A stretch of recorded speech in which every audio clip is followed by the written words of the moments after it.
They laughed when she walked into the interview room. A black woman in combat boots standing before the most powerful crime lord in South Korea. One guard spat on the floor near her feet. Another whispered something about desperation reaching new depths.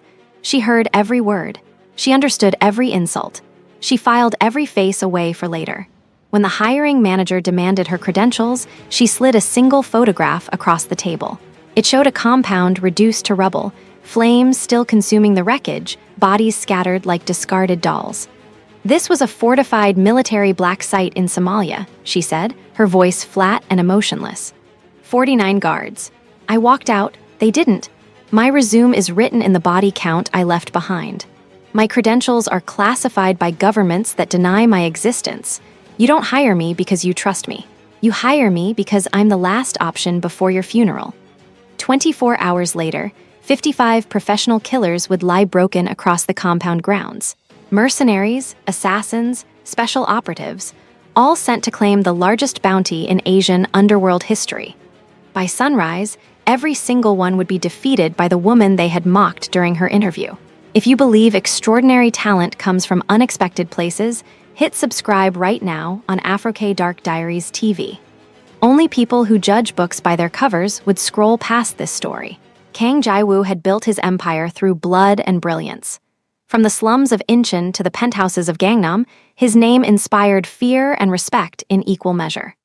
The Shadow Phoenix Syndicate controlled everything, from shipping routes to nightclubs, construction companies to cryptocurrency exchanges. For 22 years, he had outmaneuvered rivals, bribed officials, and eliminated threats with surgical precision. But now, at 49, the hunter had become the hunted.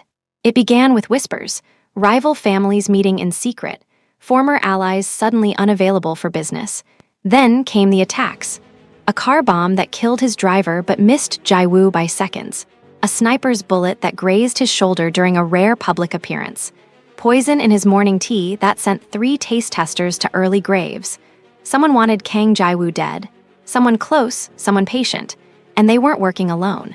The final blow came when his head of security, a man who had protected Jae-woo for 19 years, was found hanging in his own home, staged as suicide.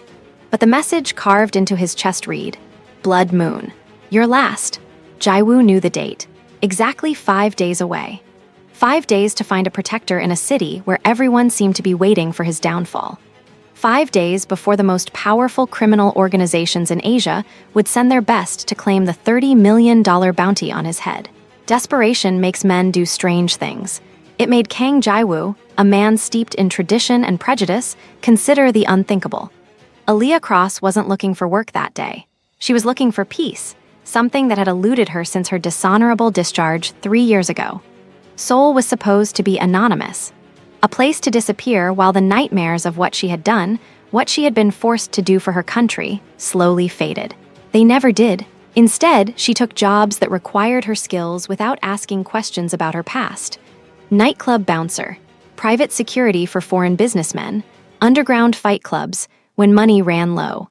She kept to herself, spoke little, and tried to forget the woman she had been. The weapon they had made her.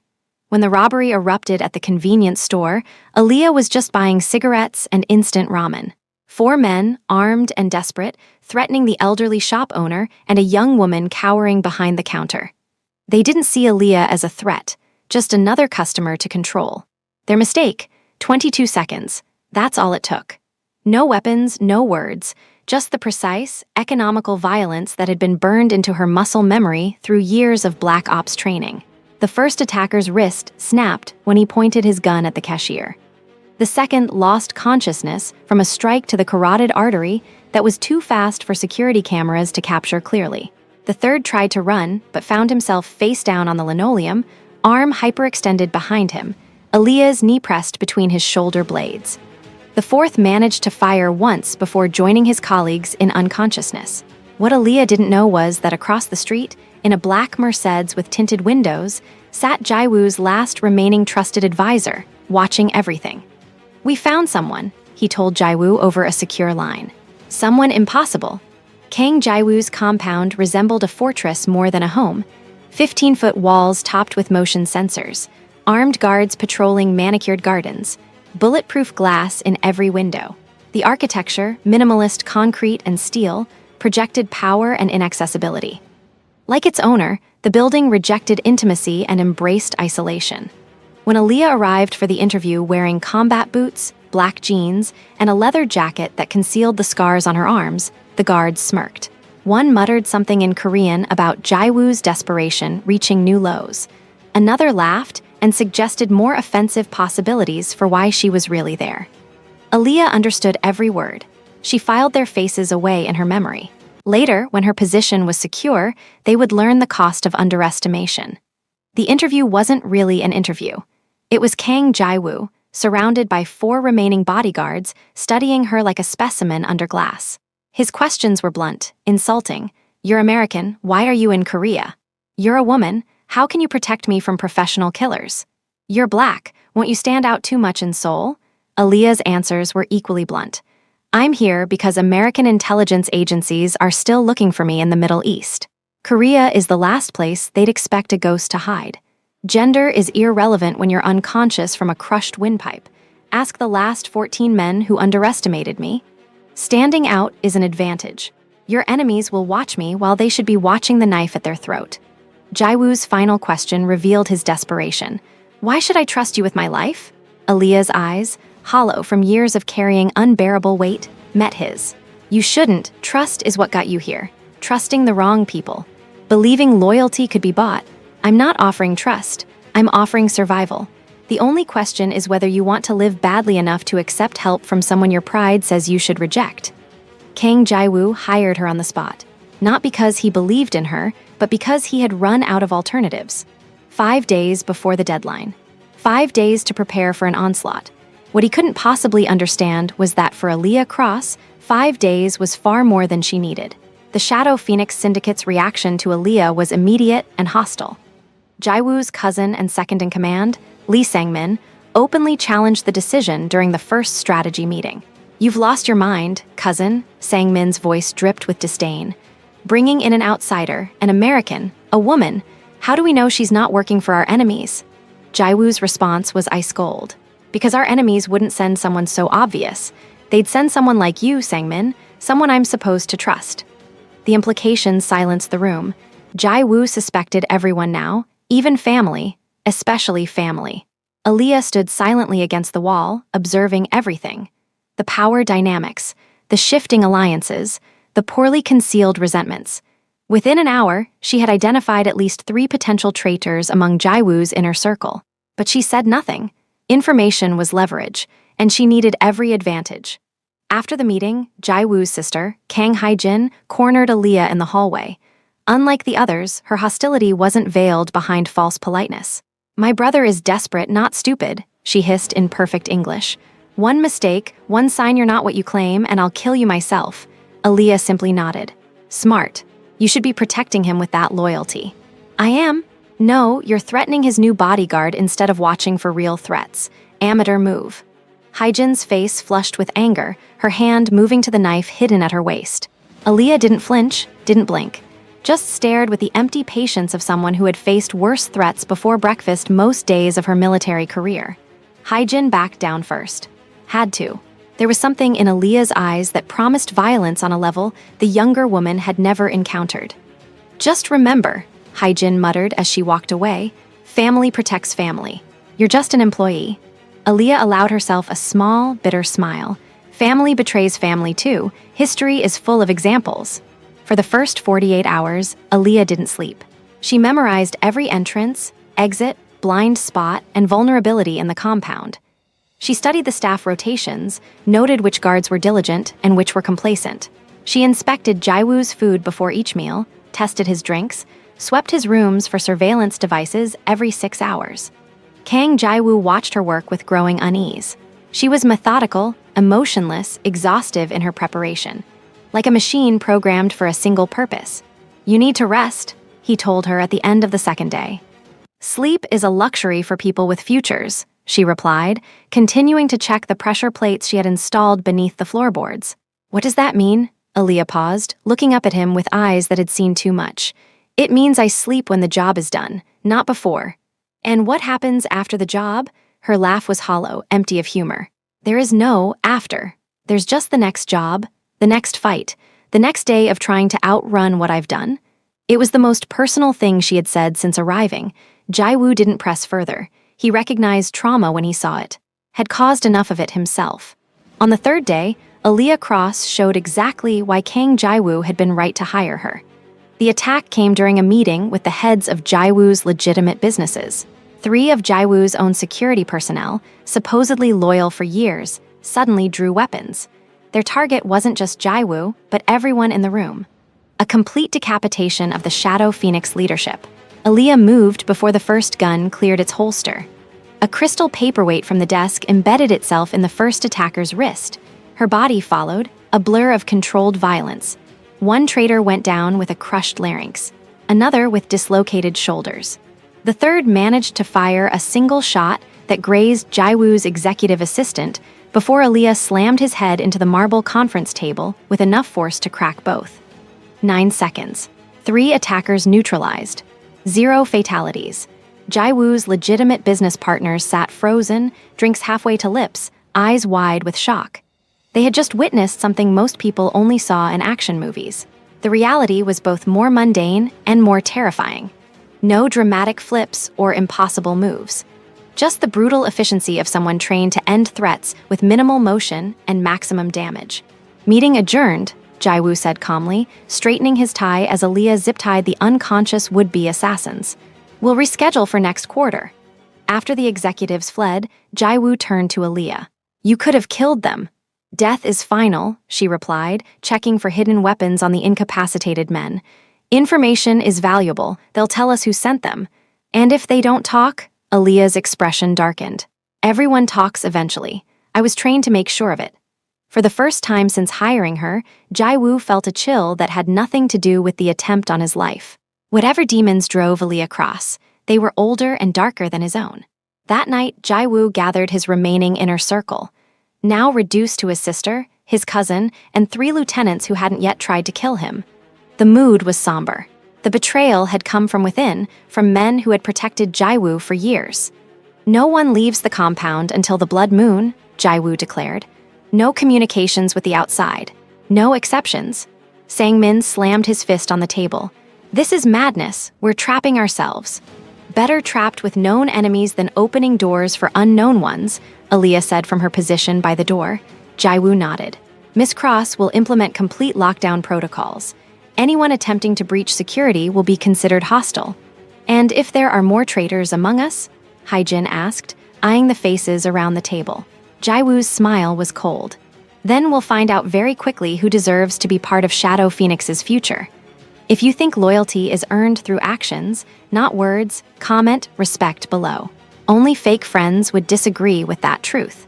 The interrogation of the captured traitors revealed what Aaliyah had already suspected. The attack on the Blood Moon would be coordinated across multiple rival organizations. The Red Dragon Syndicate from Japan, the Golden Triangle Cartel from Thailand.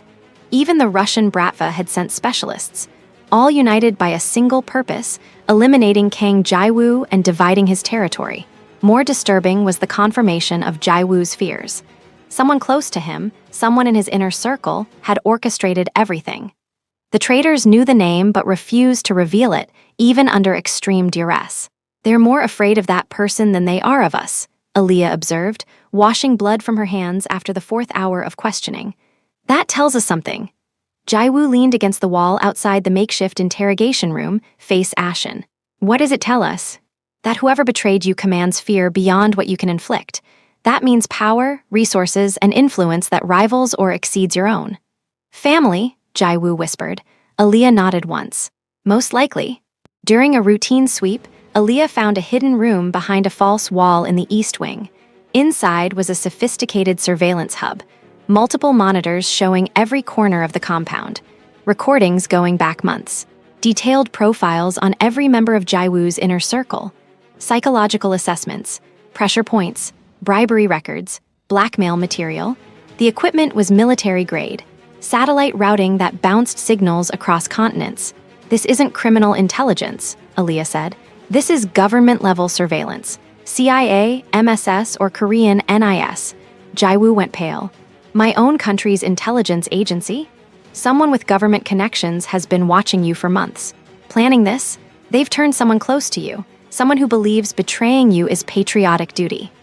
That night, over rice, wine, and silence, Jaiwoo told Aaliyah about his rise to power, about growing up poor in Incheon, about watching his father beaten to death by loan sharks, about building his empire piece by bloody piece until the name Kang meant something in a world that had tried to erase him.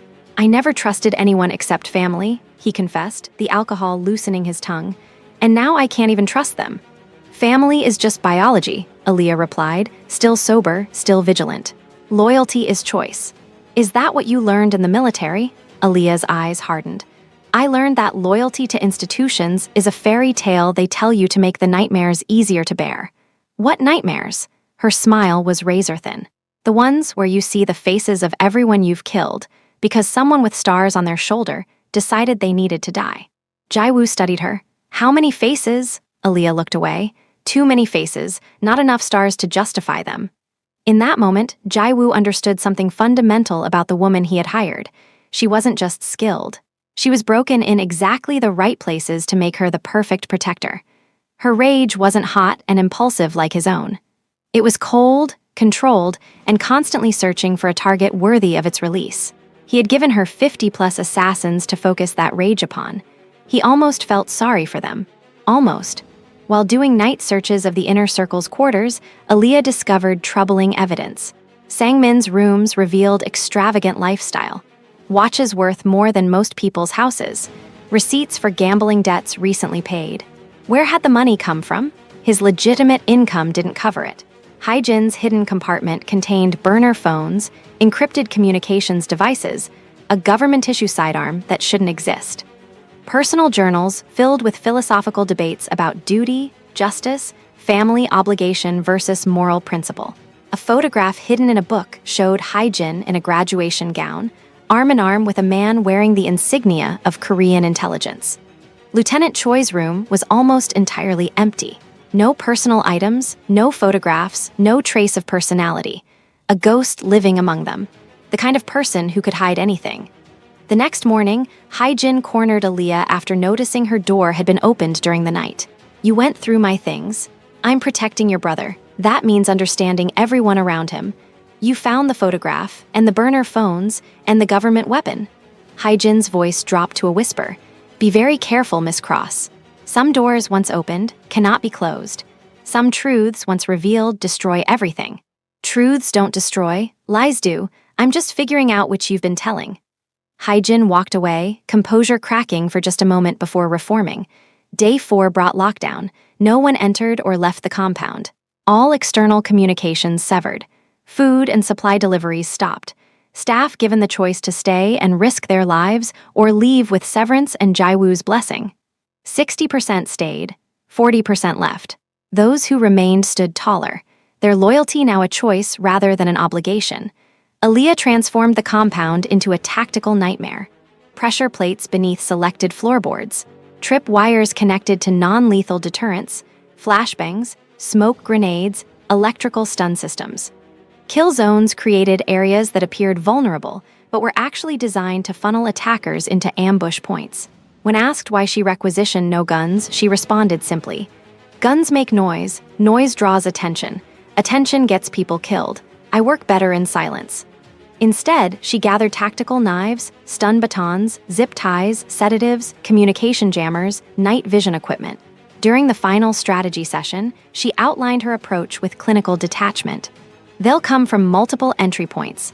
They've studied standard security protocols, so those are useless. We've created new vulnerabilities. Fake ones, areas that appear unguarded but are actually killing zones. Sangmin interrupted.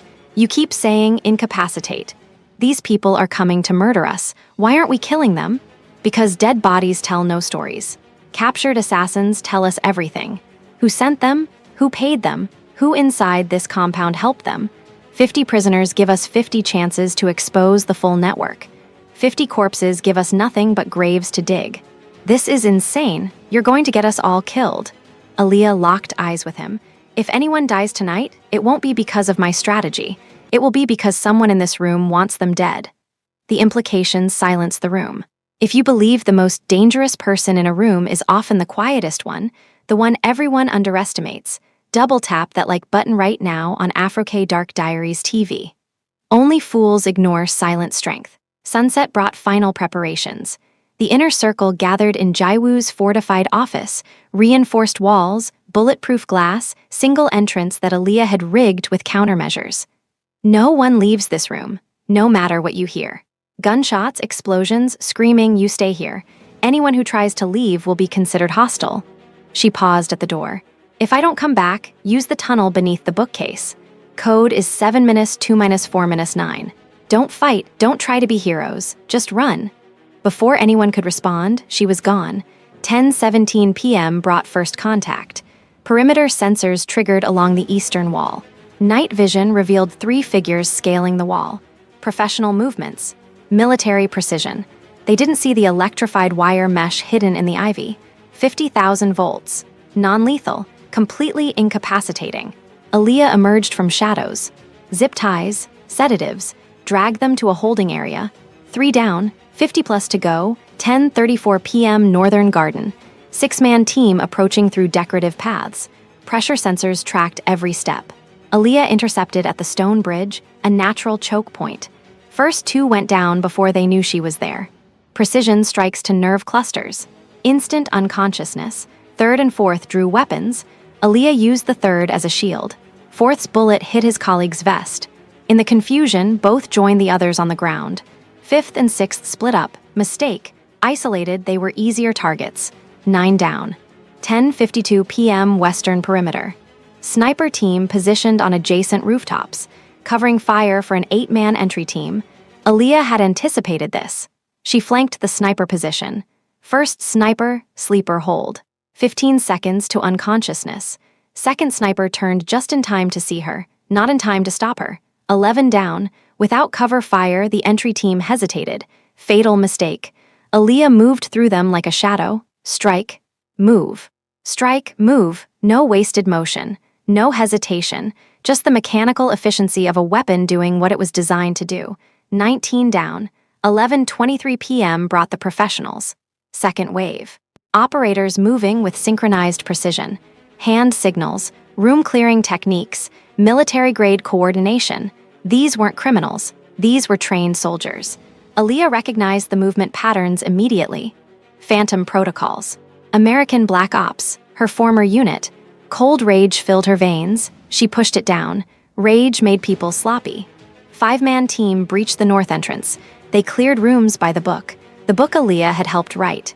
She knew every technique, every counter, every weakness in their approach. She dismantled them methodically. First, nerve strike behind the ear, unconscious before he fell. Second, joint lock that hyperextended his elbow, followed by a chokehold. 3rd and 4th reacted faster, weapons up, firing, but she had already moved. She used the environment, tables as shields, chairs as weapons, shadows as cover. 24 down. 11:47 p.m. multiple entry points. Coordinated assault. 10 operators from the south, 8 from the east. Explosives blew through the main gate. This was the main force. The heavy hitters. Aaliyah's traps took out the first wave. Trip wires triggered flashbangs. Pressure plates activated electrical stun systems.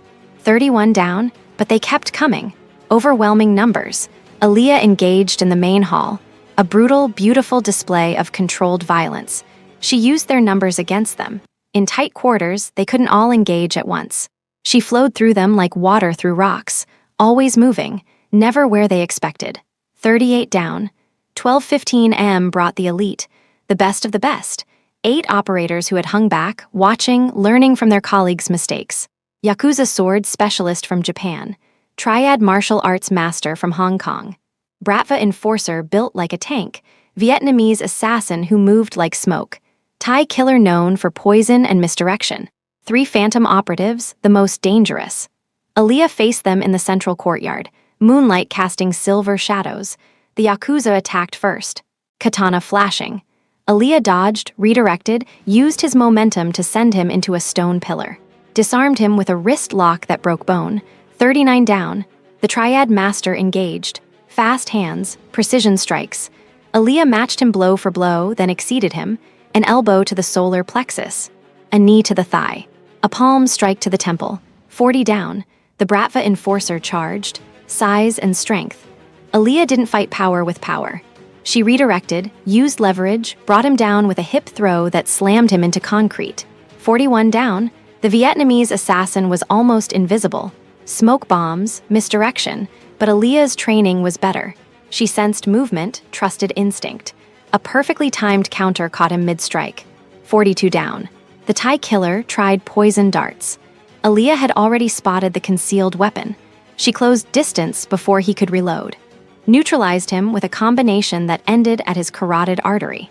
43 down, 3 phantom operatives remained. They circled her. They knew her training because they shared it.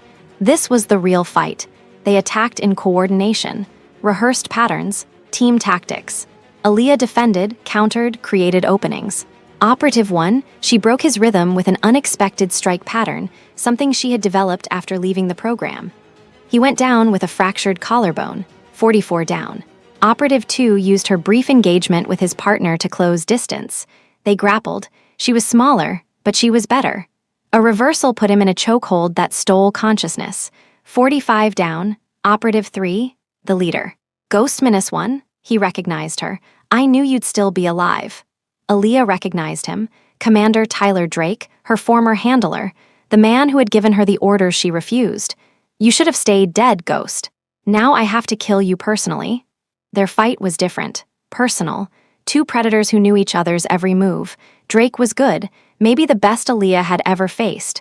But Aaliyah had something he didn't, nothing left to lose. She took hits she shouldn't take, pushed through pain, found the opening she needed. A strike to the throat, a knee to the liver, a final elbow that ended it. 46 down. Inside the office, the sounds of combat had faded. Tension was unbearable. Sang-min paced. The lieutenants whispered among themselves. Haijin stood beside her brother, hand on his shoulder. Jaiwoo, there's something I need to tell you. Something I should have told you years ago. Before she could speak, the door exploded inward. Through the smoke came 4 figures. The final wave, the insurance policy. They weren't here to kill Jaiwoo. They were here to ensure no witnesses. The lead operative spoke into his comms. Primary target located. Eliminating witnesses. Sang-min fired wildly, missed everything. The lead operative put a round through his shoulder without even looking at him. Everyone on the floor, the lieutenants complied. Sang-min writhed in pain. Haijin remained standing, positioned herself between the gunmen and her brother. Stand down, Captain. This operation is no longer sanctioned. The lead operative paused. Agent Song, we have orders. Your orders are obsolete. Phantom deployment on Korean soil without NIS authorization violates 17 international agreements. Stand down, Jaiwoo's world shattered. Haijin, what is this? What are you? Before she could answer, the lights went out, total darkness. Then a voice from the shadows. Calm, cold. They can't hear you, Captain.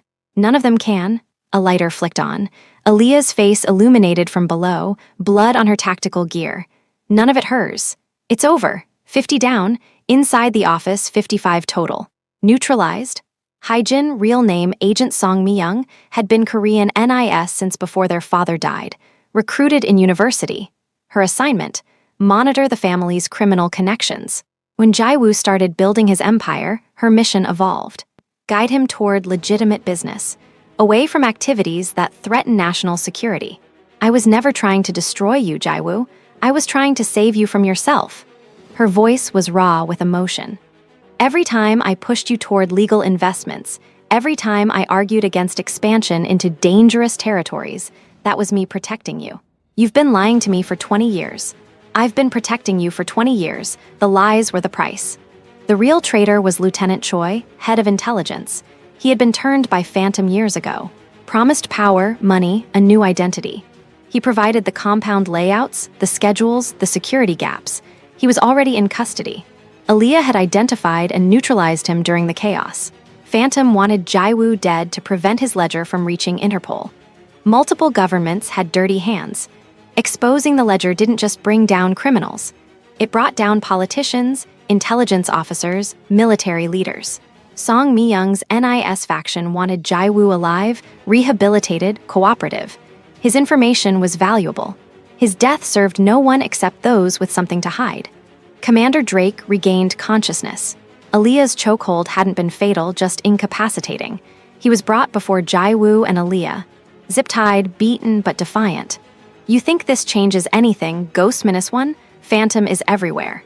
We're in every government, every intelligence agency. Kill me and 10 more take my place. I'm not going to kill you, Aaliyah said quietly. I'm going to do something worse. What? I'm going to expose you, every black site, every illegal operation, every innocent person you've murdered. Your ledger is going to burn right alongside Mr. Kang's. Drake's confidence faltered. You can't. That information is classified, buried, protected by people who think they're untouchable. Aaliyah leaned close. I helped bury it. I know where all the graves are, and I'm done keeping secrets for monsters. 55 assassins captured. 0 fatalities. The night was over. Dawn broke over Seoul. The compound was a battlefield. Broken windows, bullet holes, unconscious bodies being collected by a discreet NIS cleanup team. Jaiwoo sat in his destroyed office, staring at the sister he thought he knew. How do I trust anything now? You don't trust, you verify. Song Mi-young took a breath. I've arranged terms with my superiors. Your legitimate businesses continue. Your ledger goes to Interpol, with redactions that protect Korean national security. No prosecution for past crimes in exchange for full cooperation. And if I refuse, then I've spent 20 years protecting a brother who doesn't want to be saved. He looked at her for a long moment. This stranger wearing his sister's face. You really believe this is the right path? I believe it's the only path that doesn't end with both of us dead. Jaiwoo finally nodded. Not forgiveness, not trust, but acceptance that survival sometimes required walking with uncertain allies. Aaliyah stood on the rooftop, watching sunrise paint Seoul in golden light. Jaiwoo found her there. 2 glasses, bottle of expensive whiskey. Celebrating, commemorating, the night I realized running doesn't work forever. She accepted the glass. Actually drank this time. What now, for you? Drake was right about one thing. Phantom is everywhere. And now they know I'm still alive. Still dangerous. So you run again? No, I'm done running. She looked at him, something new in her eyes, not just emptiness but purpose. You have resources, connections, information. I have skills and a very long list of people who need to answer for what they've done. You're proposing we hunt the hunters. I'm proposing we burn their entire operation to the ground. Every black site, every handler, every politician who signed off on murder, while pretending their hands were clean. Jaiwoo considered this woman who had saved his life. This weapon looking for a worthy target. That sounds like a war. Aaliyah's smile was razor-thin. It's always been a war. We just stopped pretending we're not soldiers. The sun rose over Seoul. A criminal empire stood at the edge of transformation. An intelligence agency scrambled to contain the fallout. And 2 broken people, forged in different fires but tempered by the same pain, began to imagine a future that was more than just survival. 55 assassins neutralized. 1 night. 1 woman, but this was only the beginning. Commander Drake, now in Korean custody, would face international tribunals. His testimony would expose phantom operations across 14 countries. Dozens of black sites would be shuttered. Hundreds of illegal operatives would be brought to justice. Lieutenant Choi, the real traitor, provided detailed intelligence about phantom recruitment methods, their safe houses, their funding sources.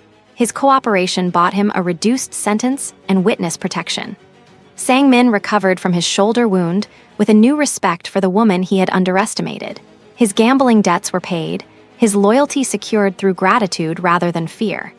The remaining lieutenants, cleared of suspicion, formed the backbone of Jaiwoo's transition to legitimate business. Their skills in enforcement, intelligence, and logistics proved equally valuable in legal enterprises. Dr. Yoon, the personal physician, documented every injury from the night's battle.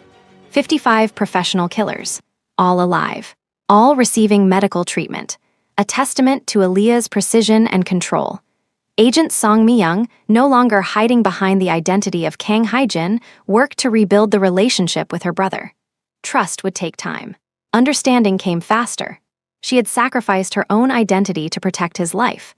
That counted for something. The Shadow Phoenix Syndicate evolved into Kang Global Industries, a legitimate multinational corporation. Shipping routes became supply chains. Nightclub networks became entertainment venues. Cryptocurrency exchanges operated within legal frameworks. The transition wasn't without challenges, but it was possible. Aaliyah Cross found something she hadn't expected, a partner who understood the weight of necessary violence, a purpose beyond mere survival, a chance to use her skills for something larger than herself. Together, they began planning their next move. Phantom had cells in 16 countries. Each one would fall. Each handler would face justice. Each black site would be exposed. The war against the shadows had begun. And this time, the shadows would lose. 3 weeks after the blood moon, Aaliyah and Jaiwoo sat in a private conference room in Kang Global's new headquarters. Gone were the fortified walls and armed guards. This was a legitimate corporate office, though the security was no less sophisticated. Spread across the table were files, dozens of them, each one detailing a phantom operation. This one in Manila, Jaiwoo pointed. Human trafficking under the guise of diplomatic immunity. They're using an embassy as a front. I know, Aaliyah's jaw tightened. I helped set it up 5 years ago, before I knew what it really was. Can we take it down without innocent casualties? We can, but we need leverage on the ambassador. He's ex-CIA, now working private sector. Thinks he's untouchable. Jaiwoo pulled up a file on his tablet. His daughter, Princeton student, clean record, doesn't know what her father really does. We don't involve civilians, Aaliyah said sharply. We don't have to. We just need him to think we might. Jaiwoo looked at her. I'm not suggesting we hurt her. Just make him understand that his immunity ends where his family's safety begins. Aaliyah studied him. This was the line, wasn't it? The place where righteous revenge could become something darker. No threats against the daughter, but we can expose his finances, Swiss accounts, Cayman holdings, money trail that leads back to the trafficking operation. She tapped another file. Better yet, we feed evidence to his ex-wife. She's a federal prosecutor in Virginia. She'll bury him legally. Jaiwoo smiled. I like the way you think. Over the next month, they dismantled 3 phantom operations. The Manila Embassy trafficking ring, a weapons smuggling network in Thailand, a money laundering scheme in Singapore. Each operation fell not through violence, but through information. Evidence delivered to the right people. Carefully orchestrated leaks to international media. Legal pressure applied through legitimate channels. Phantom began to realize they were under attack. But by who? Their enemy was a ghost. Someone who knew their systems. Someone who had been inside. Commander Drake, in his South Korean prison cell, received a visitor. Aaliyah walked in alone, without guards, without weapons. Hello, Commander. Drake looked up. Prison had aged him, or maybe it was the weight of his crimes finally catching up. Ghost Minus One, come to gloat? No. Come to offer a deal. He laughed bitterly. What could you possibly offer me? Redemption, or at least a chance at it. She sat across from him. You know Phantom's structure better than anyone. Help us take them down completely, and I'll testify at your trial. Tell them about the impossible situations you were put in, the orders that came from above. Won't erase your crimes, but it might mean life in prison instead of execution. Why would you do that? Because I'm trying to be better than what they made us. Because revenge isn't justice. And because I need your knowledge if we're going to stop them from creating more weapons like us. Drake studied her for a long moment. What do you need to know? If you believe in second chances and redemption, even for those who have done terrible things, hit that subscribe button on Afro-K Dark Diaries TV right now. Comment where you're watching from. Let's build this community together. The information Drake provided was devastating. Names, locations, protocols, he held nothing back. Phantom wasn't just a rogue intelligence operation. It was a network that spanned multiple governments. A shadow organization that had operated with impunity for decades, but they had a weakness. A central database. One location where all their operations were coordinated. A server farm in Iceland, hidden beneath a geothermal power plant. Take out that database, Drake said, and you decapitate the entire organization. Without coordination, the cells can't communicate. Without the blackmail files, their politicians can't be controlled. Without the operational data, they're just criminals with no cover. And security? Jaiwoo asked. Military-grade mercenaries, multiple redundancies, biometric access. It's designed to be impenetrable. Aaliyah smiled, not warmth but anticipation. I've breached impenetrable before. Planning the Iceland operation took 2 months. Every detail had to be perfect. This wasn't about fighting through waves of enemies. This was surgical, precise, in and out before Phantom even knew they were there. Song Mi-young provided NIS support, though officially, Korea had no involvement. Equipment, intelligence, extraction protocols, all handled through back channels. Jae-woo leveraged his business connections. Private planes, shell companies, financial resources that couldn't be traced back to either of them. Aaliyah trained. Not that she needed to, but old habits, muscle memory, making sure her body remembered what her mind had never forgot. The night before they left for Iceland, Jae-woo found her in the training room. 3 a.m. she was going through combat sequences, fighting invisible enemies. "Can't sleep?" he asked. "Don't want to." She didn't stop moving. Dreams are too loud tonight, he understood. After everything they'd planned, everything that could go wrong, the nightmares would be waiting. "Do you ever wonder," he said quietly, "if we're making things better or just spreading our damage wider?" Aaliyah finally stopped. Looked at him. "Every single day. But then I think about the people Phantom is still hurting, the operations they're still running, and I decide that maybe our damage is worth it if it stops theirs. That's a dangerous philosophy. It's the only one I've got." They stood in silence for a moment. "Aaliyah," Jae-woo said, first time he'd used her first name, "if something goes wrong in Iceland, it won't. But if it does, I want you to know that hiring you was the best decision I've ever made. You saved my life. You gave me a purpose beyond survival. Whatever happens, that matters." She met his eyes. Something passed between them. Understanding, maybe. Recognition. Two broken people who had found something worth fighting for. "If something goes wrong," she said, "you get out. You use that legitimate empire we built. You live a good life. You don't come after me. I can't promise that. Then promise me you'll try. That I can do."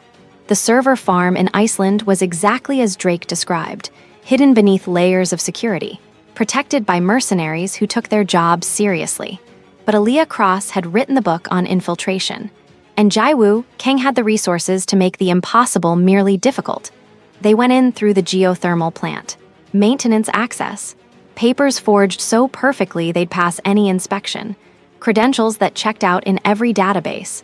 2 engineers doing routine inspection. Nothing suspicious. Nothing worth a second look. Until they weren't. The transition from engineers to infiltrators happened in a maintenance corridor. Security camera disabled. Guards on their rotation. 60 seconds of perfect opportunity. Aaliyah moved first. 2 guards at the checkpoint. She approached with a clipboard, speaking in flawless Icelandic about pressure readings and valve maintenance. Technical jargon that sounded authentic because it was. The first guard never saw it coming. Pressure points strike behind the ear. Unconscious in 3 seconds. The second reached for his radio. Jae-woo, despite all his wealth and power, had trained for this moment. A solid strike to the solar plexus. The guard crumpled. "Not bad for a CEO," Aaliyah whispered, zip-tying them both. "I had a good teacher." They descended 3 levels, each one more secure than the last. Biometric scanners that Aaliyah bypassed with cloned credentials, Drake's final gift.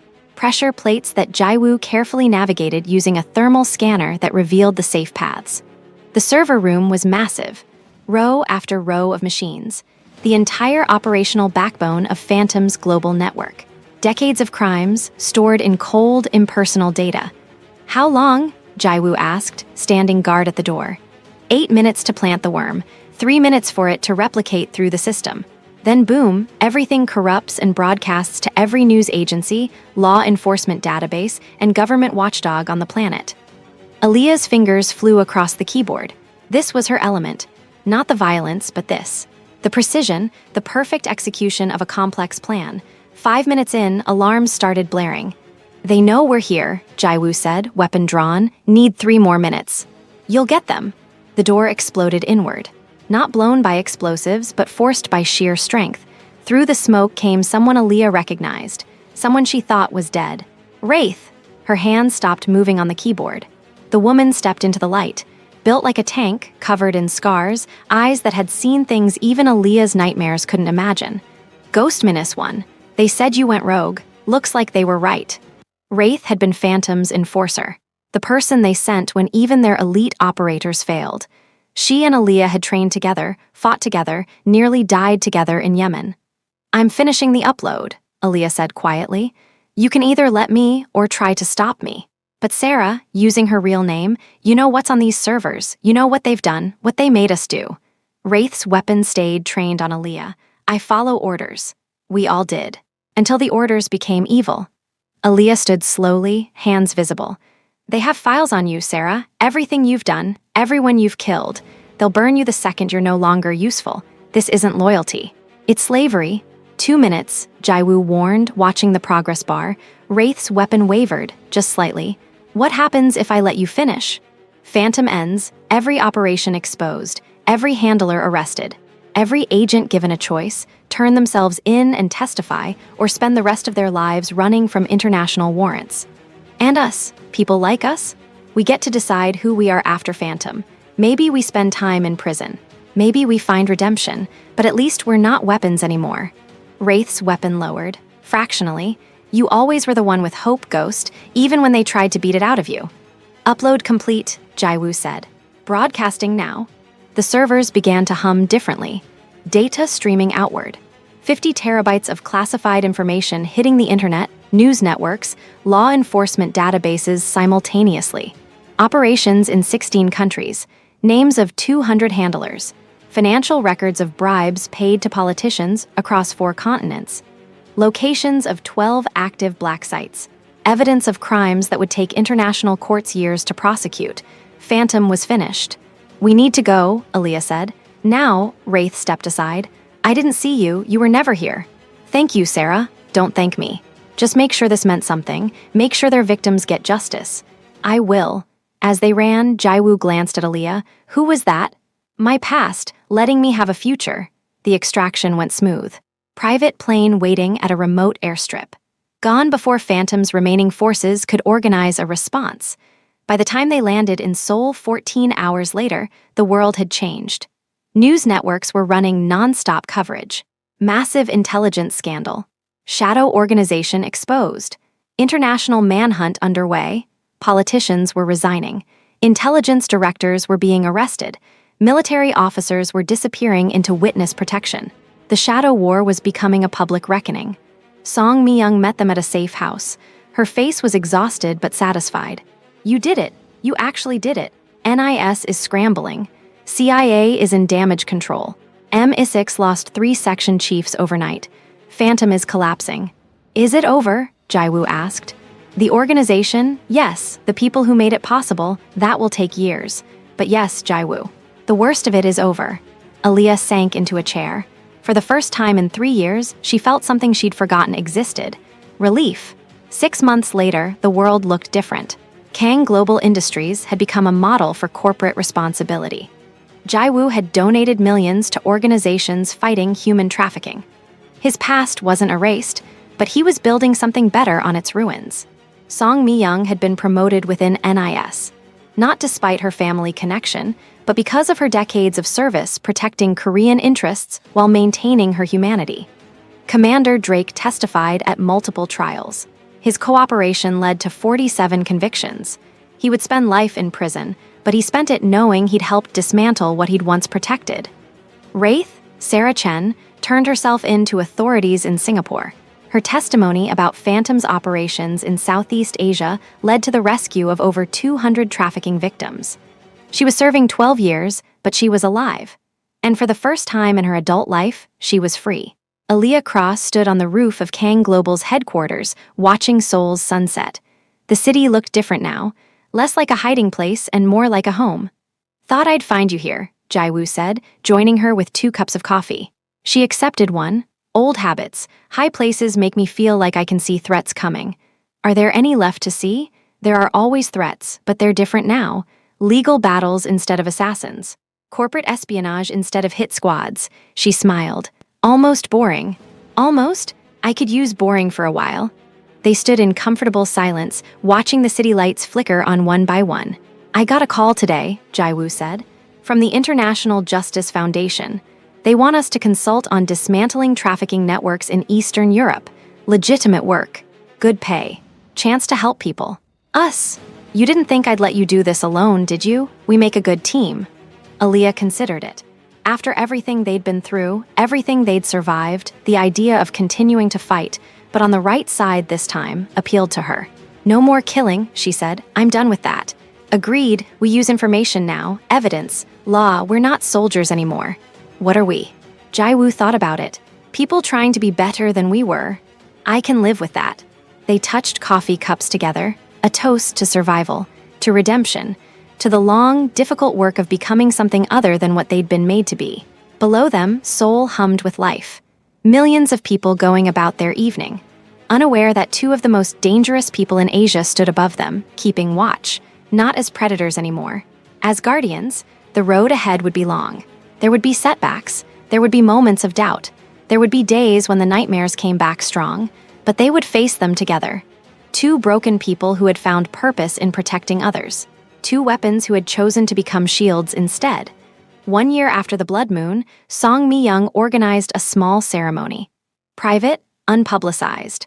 The families of trafficking victims that Phantom had exploited were invited. Over 300 people came.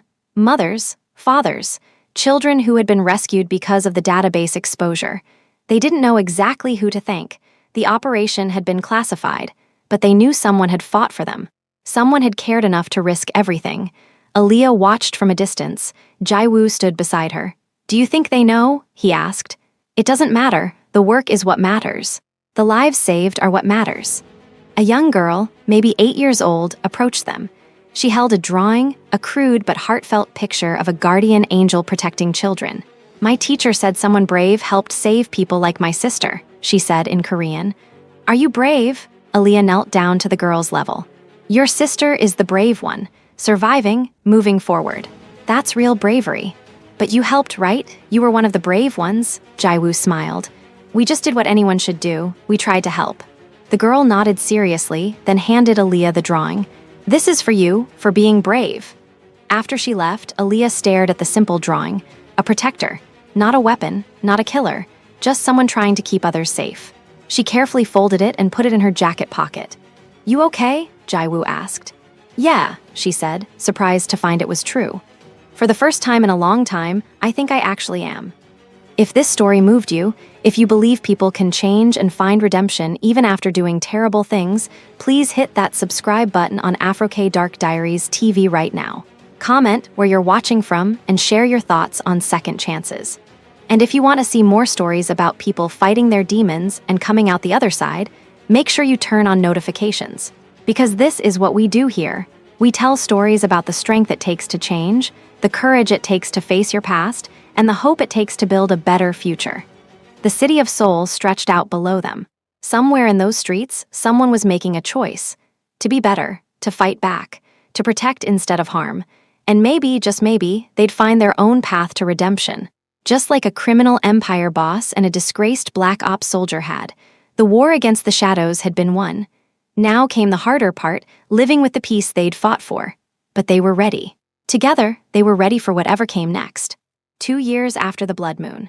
The International Justice Foundation, headquarters in Geneva, buzzed with activity.